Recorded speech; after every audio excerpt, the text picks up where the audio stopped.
What is up, everybody? So, been a while since I've done an update.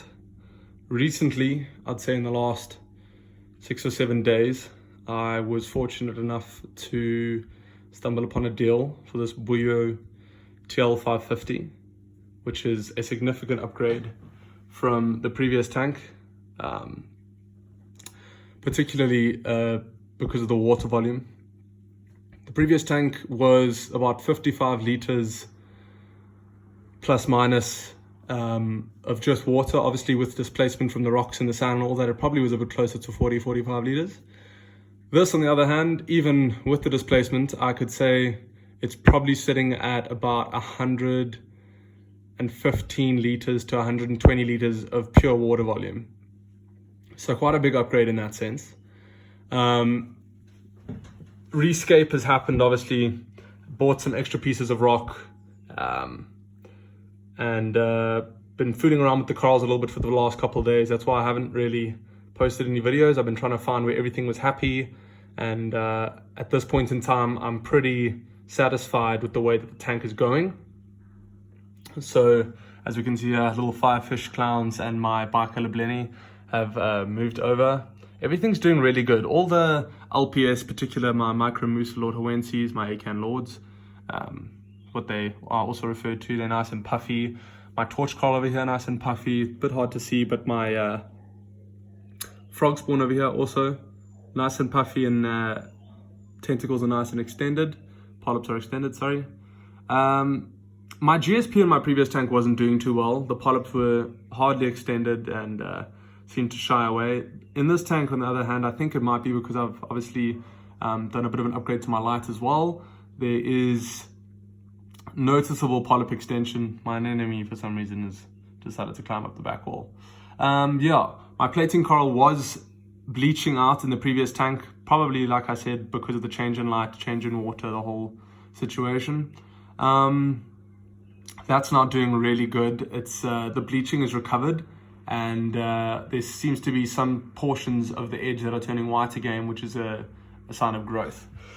Overall, I'll take you quickly through how the tank works. In this rear chamber over here, coming down the right side of the tank, this is the inlet. Water flows in here and down the side underneath the baffle. It then flows into the skimmer chamber, which I currently have off. I'm busy fixing some issues with it. From the skimmer chamber, it flows over into this compartment where I've then got my heater. From there, it flows underneath into the return pump, and from the return pump, it gets blown back into the tank. I've got I think it's called a duckbill nozzle. It's one of those, I don't know, it's like a squeeze pipe kind of thing going in there.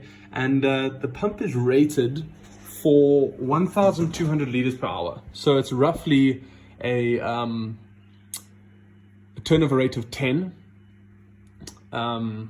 Which is sufficient. It might be a little bit low to some people, but I haven't really found for the last couple of days there's no real issues with it. I've obviously then got my wave maker on there, which is then stirring up and causing enough flow.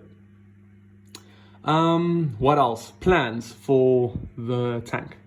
So this little archway that I've got going over here, which has also got the leather on it. The leather I'm probably going to move off and put somewhere on that back piece of white, that new white rock on the back over there. And this little archway going over the tip over here, I plan on turning into a Euphilia garden. So a couple more frog spawns, a couple more torches, and then the introduction of a few hammer corals as well are really going to create that nice movement in the front of the tank there.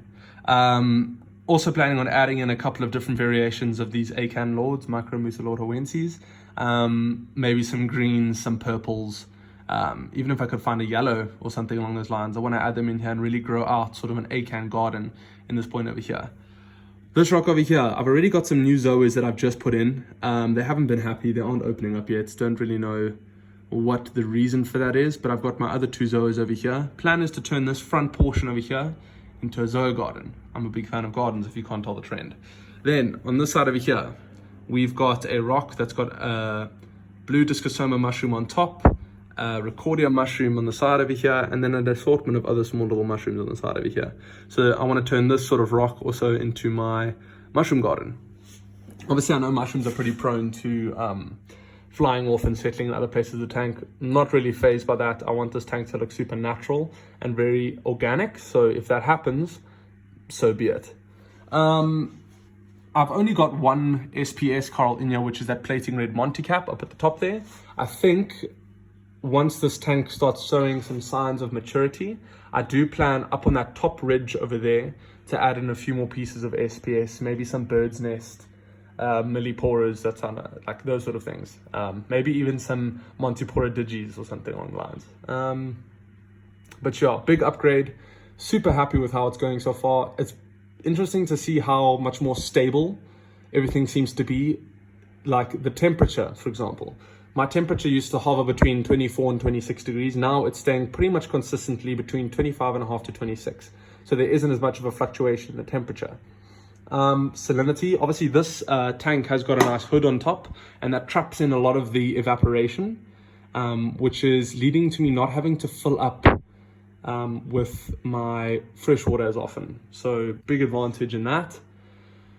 Yeah, new fish. So plan of action for this tank, I've been doing my research, and apparently you can keep a purple firefish with a normal red firefish, seeing as that they are both, yes, they're both firefish, but they don't fall under the same subspecies, and there isn't generally too much aggression between the two. Obviously, I'll monitor that. I have got one of those acclimation boxes that I'll introduce the new fish into. I'm then thinking of getting a cleaner wrasse. I know they're a bit more tricky, but I think it's going to add some nice diversity, some blue into the tank, which is going to look really cool. A couple more hermit crabs are definitely going to be needed. In addition to the hermit crabs, a couple more snails. But yeah, just keen to see how this tank grows, and I'm excited for the journey to come. So I'll keep you guys updated. And yeah, I'm going to try to be a bit more frequent on this channel. I know I haven't been too good in the past, but hopefully we can get maybe a bi-weekly update coming in every second week. Most probably once a month, but if I remember to, yeah, every second week. Cool. Thank you for watching, guys.